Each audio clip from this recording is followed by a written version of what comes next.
Europe 1. Mais d'abord le journal de 8h sur Europe 1, Fanny Marceau. Bonjour Fanny. Bonjour Dimitri, bonjour à tous. L'heure de la contre-offensive pour les forces de l'ordre. 2 semaines après les attaques contre des agents pénitentiaires. Depuis 6h ce matin, la police mène une série d'arrestations. Jean-Baptiste Marty, vous suivez ce dossier pour Europe 1. Il s'agit d'une opération d'ampleur qui se déroule dans plusieurs villes de France.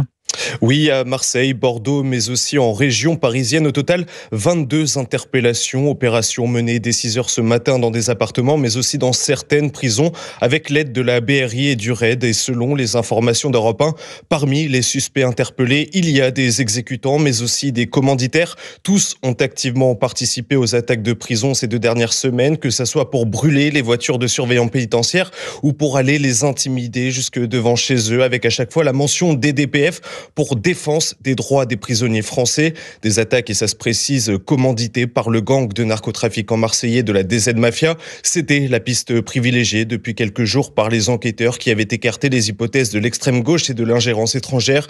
Des actes d'intimidation de narcotrafiquants, très probablement en réaction à la création des 2 prisons de haute sécurité d'ici l'automne prochain, à l'initiative de Gérald Darmanin, le garde des Sceaux, qui réagit d'ailleurs ce matin.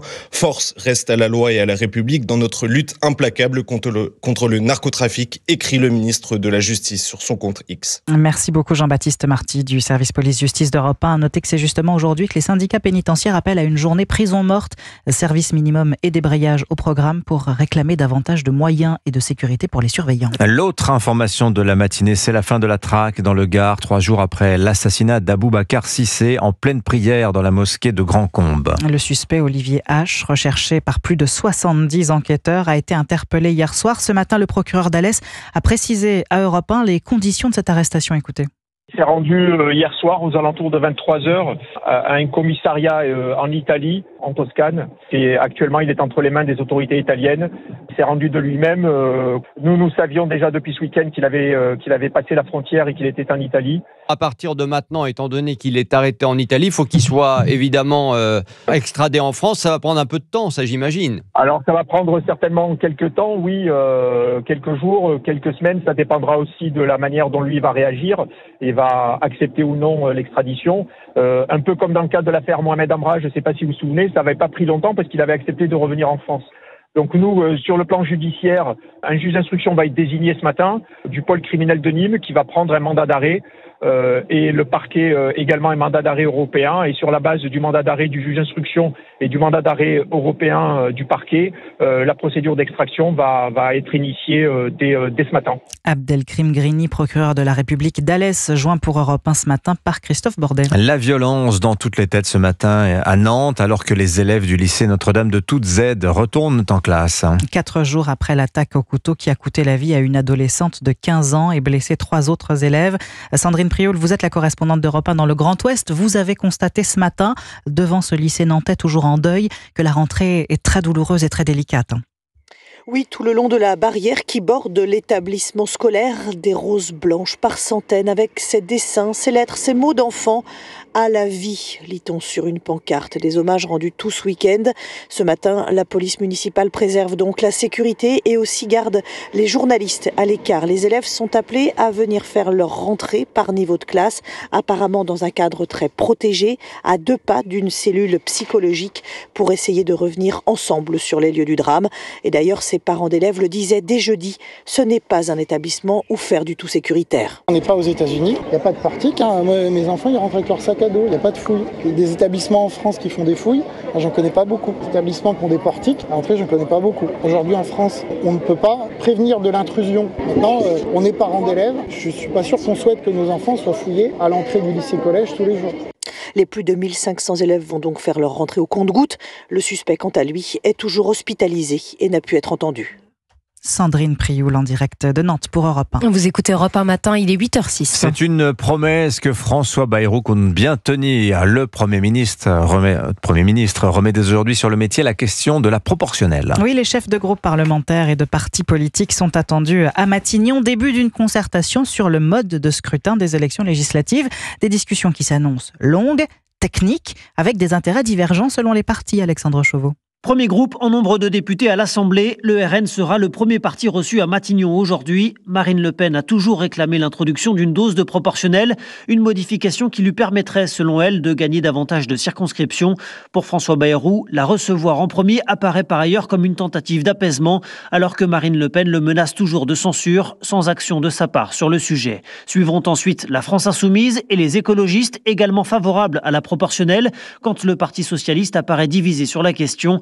À l'inverse, les Républicains et Horizon sont contre et privilégient, fidèles à la tradition gaulliste, le scrutin majoritaire. Reste que François Bayrou est déterminé à aller au bout de son projet. Les discussions porteront donc sur le type de proportionnel à mettre en place. Le Premier ministre pencherait pour l'instant pour un modèle à l'échelle du département, comme ce qui avait été mis en place en 1986 par François Mitterrand. Marine Le Pen, elle, préférerait une proportionnelle nationale avec prime aux partis arrivés en tête des élections. Alexandre Chauveau du service politique d'Europe 1. François Bayrou également attendu aujourd'hui à l'Assemblée nationale à l'occasion d'un débat sans vote sur la politique énergétique de la France pour les 10 prochaines années. Sujet cher au Rassemblement national, il avait menacé de censurer le gouvernement s'il n'ouvrait pas le débat parlementaire. Et ce n'est pas la bonne semaine pour tomber malade. Les médecins généralistes sont en grève dès aujourd'hui. Oui, à l'appel des syndicats d'étudiants, d'internes et de jeunes médecins avec une manifestation prévue demain. Ils dénoncent une proposition de loi qui veut forcer leur installation dans les déserts médicaux. Et puis l'actualité à l'étranger, Washington prédit une semaine cruciale pour les négociations sur la guerre en Ukraine. Les États-Unis qui accentuent la pression sur le président ukrainien. Si Volodymyr Zelensky refuse d'entendre parler d'une cession de la Crimée, région annexée par les Russes en 2014, eh bien Donald Trump a affirmé qu'il croyait son homologue ukrainien prêt à y renoncer. À Rome, le calendrier du conclave pourrait être dévoilé aujourd'hui. Oui, les 135 cardinaux électeurs ne se réuniront pas avant lundi prochain, mais on devrait en savoir plus aujourd'hui sur l'organisation du vote qui décidera la succession du pape. Bonjour Frédéric Michel. Bonjour à tous. Envoyé spécial d'Europe 1 à Rome, où l'heure est plus que jamais au deuil. Une semaine après la mort de François, les hommages au souverain pontife se poursuivent devant la basilique Sainte-Marie-Majeure où vous vous trouvez et où il a été inhumé samedi. Oui, devant Sainte-Marie-Majeure, déjà plusieurs centaines de personnes attendent patiemment en file indienne. La foule serpente entre des barrières avant de passer les filtres de sécurité sous un ciel bleu pastel voilé de nuages. Ce couple de Portugais est venu spécialement de Lisbonne pour s'incliner devant la tombe du pape. Très simple, c'est en pierre blanche et Franciscus est écrit à l'horizontale. Et dans le mur, une petite crosse en plate. Argent. En argent. C'est la simplicité qui est vraiment cohérente avec son message aussi. Juste derrière la basilique Sainte-Marie-Majeure, sur la façade d'un imposant immeuble, un drapeau est en berne. C'est le drapeau argentin. Les bâtiments abritent l'ambassade du pays du pape François. C'est là que j'ai rencontré Suzanne qui vit à Buenos Aires. C'est une grande bénédiction pour nous, ces compatriotes, de pouvoir accompagner le pape François. Pour nous, c'était bien plus qu'un pape. C'était un ami, un voisin. Nous sommes venus lui dire merci. Depuis son élection en 2013, le pape François n'était jamais rentré en Argentine. Il repose pour l'éternité, loin de sa terre natale, mais aux côtés de la Salus Populi Romani, l'icône représentant la Vierge Marie et l'enfant Jésus, devant laquelle il priait régulièrement. Frédéric Michel à Rome pour Europe 1. Le pape François, à qui un hommage a été rendu hier soir au stade Vélodrome à Marseille. Un tifo magnifique déployé dans les gradins à l'effigie du pape qui s'était rendu dans la cité phocéenne en septembre 2023. Elle a peut-être porté chance, cette banderole à l'OM. Victoire 4-1 face à Brest, ce qui permet aux Olympiens de conforter leur place de dauphin de Ligue 1. Merci beaucoup Fanny Marceau, c'était votre journal. Allez à suivre sur Europe 1 à partir de 8h30 vos signatures Europe 1 du lundi. Vous retrouverez Philippe Val qui a lu le manifeste adressé par le tueur du lycée de Nantes à son établissement scolaire avant son passage à l'acte. Manifeste d'écologie profonde, particulièrement révélateur, nous dira Philippe. Dans un instant, c'est Laurent Nunez, le préfet de police de Paris qui est face à Sonia Mabrouk. 8h10 sur Europe 1.